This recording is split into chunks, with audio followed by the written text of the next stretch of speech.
पुस्तक वाचतोय आपण फाइंडिंग माय कोर, लेखिका श्रीमती विनया गोरे, भाग 37. अमेरिकेत साधारण 326 नेटिव्ह इंडियन जमातीच्या राखीव जागा आहेत.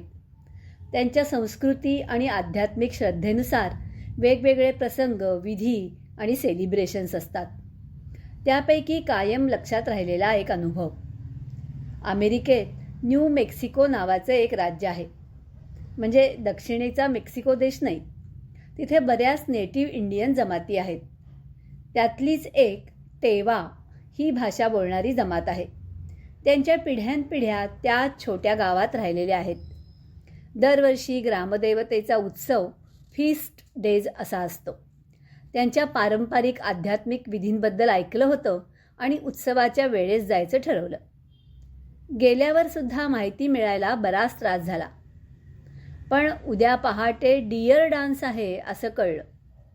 हे काय आहे, नक्की होईल का याची खात्री नव्हती. पूर्ण कल्पनाही नव्हती. हे धार्मिक पवित्र नृत्य न बोलता बघायचं. फोटो आणि व्हिडिओ काढायला परवानगी नाही. भल्या पहाटे अंधारातच गावाजवळच्या डोंगराच्या पायथ्याशी जाऊन जागा पकडून बसलो होतो. पहाटे पहाटे सूर्य अगदी थोडासा वर यायचा प्रयत्न करत होता. डोंगराच्या मागून किंवा बाजूने अंधुक अंधुक ड्रम बीट ऐकू आला.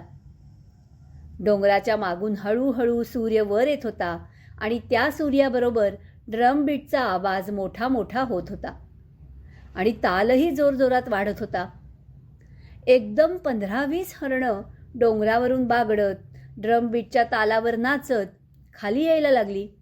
मनात विचार, कसं या हरणांना शिकवलं असेल? नाचत नाचत ती डोंगराच्या पायथ्याशी आली आणि एकदम धक्का. ही हरणं नाहीत, तर या जमातीतले नर्तक.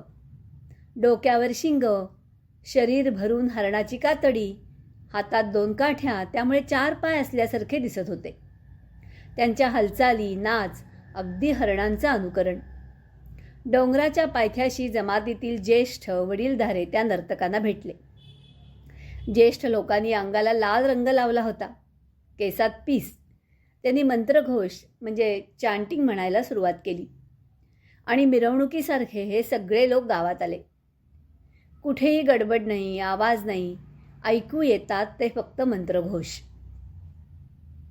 या जमातीची श्रद्धा आणि विश्वास असा की डिअर डान्स या माध्यमातून ते त्यांच्या स्पिरिट गाईडशी संपर्क साधू शकतात. मंत्रघोष संपल्यावर मात्र फीस्ट डेजचा उत्साह, गडबड आणि पार्टी. मला सांगलीच्या तडकडताईची, हरिपूरच्या जत्रेची आणि कोल्हापूर जिल्ह्यातल्या बसरगे गावातल्या यात्रेची आठवण आली. एक गोष्ट मात्र विशेष जाणवली. मंत्रघोष सुरू असताना दंगा नाही, गोंधळ नाही. ऐकू येत होता तो फक्त मंत्रघोष. अमेरिकेत एकूण 63 राष्ट्रीय पार्क्स आहेत. वन्यजीव आणि भूखंड संरक्षण हा या पार्क्सचा केंद्रबिंदू. निसर्ग सौंदर्य, भूगर्भशास्त्राचे रंगरूप, वैविध्यपूर्ण इकोसिस्टीम्स आणि वेगवेगळ्या उघड्या मैदानातील रेक्रिएशनच्या गोष्टीसाठी हे पार्क्स प्रसिद्ध आहेत. मी थंडीच्या दिवसात येलोस्टोनमध्ये स्नो मोबिलिंगचं थ्रिल अनुभवलं.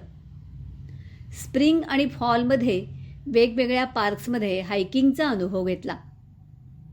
सरासरी 600 ते 2000 वर्ष जगणारी, 91 मीटर उंच आणि 9 मीटर रुंद अशी सरळ उंच उंच वर जाणारी कॅलिफोर्नियामधील रेडवूडची झाडे असोत की साधारणपणे 200 वर्षात 12 मीटर उंच होणारे पण अगदी हळूहळू म्हणजे 10 वर्षात 2 ते 2.5 सेंटीमीटर वाढणारे ॲरिझोनामधले सागुरू कॅक्टस म्हणजे निवडुंगा असोत.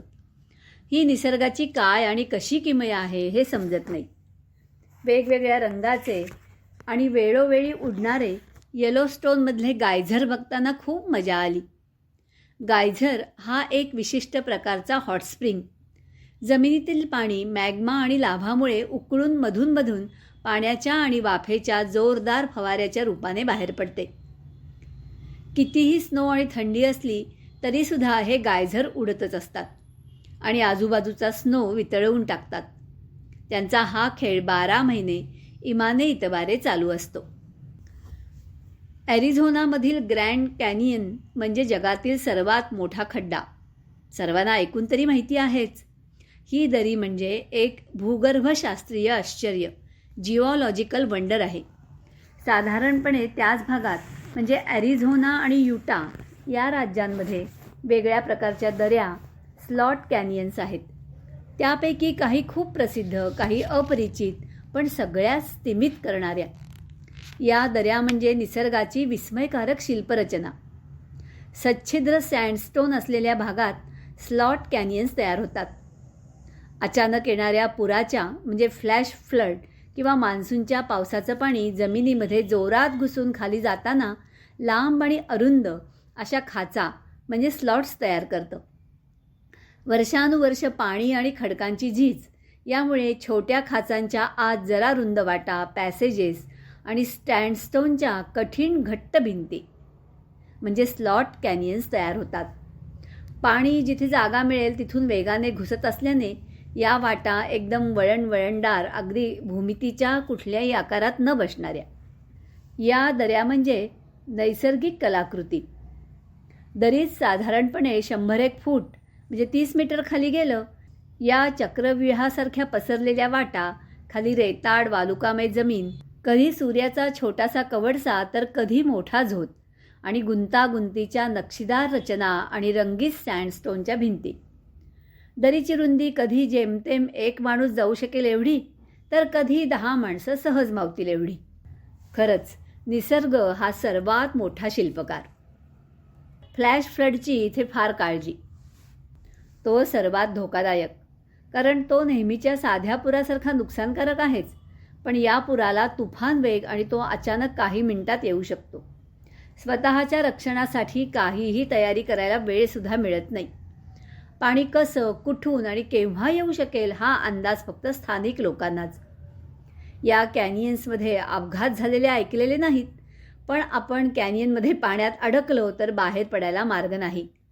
त्यामुळे आमचा गाईड सतत त्याच्या कॅनियनच्या बाहेरच्या पार्टनरच्या संपर्कात होता. फ्लॅश फ्लडचा आमचा केनियाचा अनुभव आठवला. आम्ही परतीच्या मार्गावर होतो. आता एक कोरडा ओढा क्रॉस करायचा आणि एकदम फ्लॅश फ्लड. आमच्या डोळ्यांसमोर पाण्याचा भला मोठा खळखळणारा लोंढा. आम्ही जर अर्धा ओढा क्रॉस केला असताना तर गाडी वाहून गेली असती, एवढा पाण्याचा वेग. स्थानिक लोकांना जरा अंदाज किंवा बातमी आलेली होती. त्यांनी आमची गाडी जरा लांब थांबवली.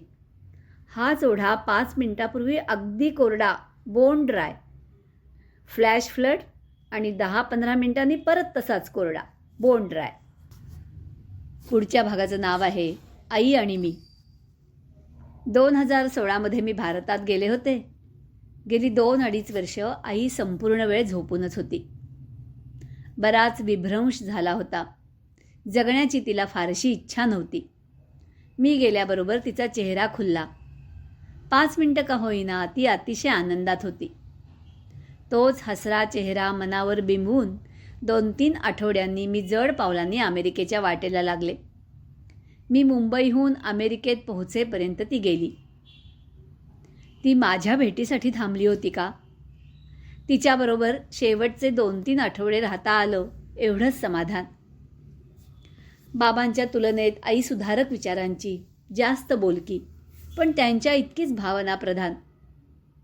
तिने आम्हा दोघींवर डोळस प्रेम केलं. आमच्या दोघींच्या आयुष्यात वेगवेगळ्या समस्या आल्या, तेव्हा ती आमच्या मागे खंबीरपणे उभी राहिली. आमच्या निर्णयाला पूर्ण पाठिंबा दिला. ती एकदा मला म्हणाली होती, माझ्या दोन्ही मुली एवढ्या गुणी असून त्यांच्या आयुष्यात असं का व्हावं? माझं उत्तर, आम्हा दोघींना अभिमान वाटतो की आम्ही तुमच्या दोघांच्या शिकवणीप्रमाणे पूर्ण विचार करून आमच्या आयुष्याचे निर्णय घेतले. असतील ते जरा चौकटी बाहेरचे, पण त्याच्या चांगल्या वाईट परिणामांना सामोरे गेलो. म्हणूनच आज आम्ही दोघी अगदी आनंदी आणि उत्साही जीवन जगत आहोत.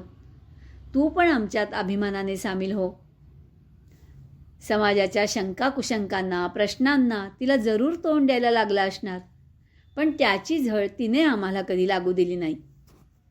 पुढच्या भागाचं नाव आहे मॅनेजमेंट सल्लागार. एक वेगळ्या प्रकारचं मेंटॉरिंग करावं असं डोक्यात आलं. ते म्हणजे अध्यापन. शेवटी मी अध्यापकांच्या घरातच वाढले. सहाय्यक म्हणजे ॲडजस्टंट प्राध्यापक म्हणून मी इथल्या एका कॅथॉलिक युनिव्हर्सिटीमध्ये अर्धवेळ कामाला लागले. तिथे मी प्रोजेक्ट व्यवस्थापन आणि बिझनेस व्यवस्थापनामधील पदव्युत्तर विद्यार्थ्यांना शिकवायला लागले. तिथे प्राध्यापकांसाठीही सेमिनार्स असायचे.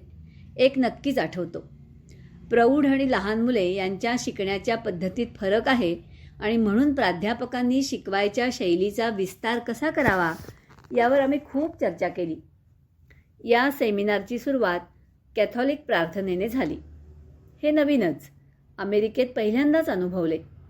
मला सांगलीच्या शाळेतली रोजची प्रार्थना आणि आपले जुने संस्कार आठवले. 5-6 वर्षे अध्यापनाचे काम करत असताना मी 2 विषय शिकवले. एक आवश्यक आणि एक ऐच्छिक. आवश्यक विषयाचा अभ्यासक्रम ठरलेला आणि ऐच्छिक विषयाचा डीनच्या संमतीने तयार करायचा. रिसर्च, वाचन, चर्चा करून माझी क्लासची तयारी. विषय काहीही असला तरी माझा भर पुस्तकी आणि अनुभवांचं शिक्षण यांच्या मिलाफावर. बहुतेक सर्व विद्यार्थी माझ्यासारखेच व्यावसायिक आणि अनुभवी. त्यामुळे आमचा वर्ग एकदम परस्पर संवादी आणि गुंतवून ठेवणारा असा मला कायम फीडबॅक मिळायचा. मी जेव्हा शिकवते तेव्हा मीच आणखी शिकत जाते. नंतर युनिव्हर्सिटीने ठरवलं की सर्व प्राध्यापकांनी PhD करायला हवी. ते काही मला करायचं नव्हतं. त्यामुळे सध्या तरी अध्यापन बंद आहे. कंपनीच्या कामाबरोबर मेंटॉरिंगही चालूच आहे. वेगवेगळे मेंटी आणि त्यांच्या वेगवेगळ्या अपेक्षा पूर्ण करण्याचा मी नेहमीच प्रयत्न करते. एका दक्षिण अमेरिकेतल्या मेंटीला दुसऱ्या देशात काम करायचं होतं. एका मेंटीला सादरीकरण विकसित करायला मदत हवी होती, तर दुसऱ्या एका मेंटीला एक्सपॅटची पोझिशन हवी होती. आणखी एकाला मिनीसोटाबद्दल शिकायचं होतं. उपेक्षित घटकामधल्या मुलींना नोकरी मिळण्यासाठी, सॉफ्ट स्किल्स विकसित होण्यासाठी मी मदत करते. कधी दीर्घकाळ तर कधी तात्पुरती टिकणारीही नाती. मी त्यांच्या जरुरीच्या वेळेस मदत करू शकते याचंच समाधान. क्रमशः अभिवाचन निलिमा नातू.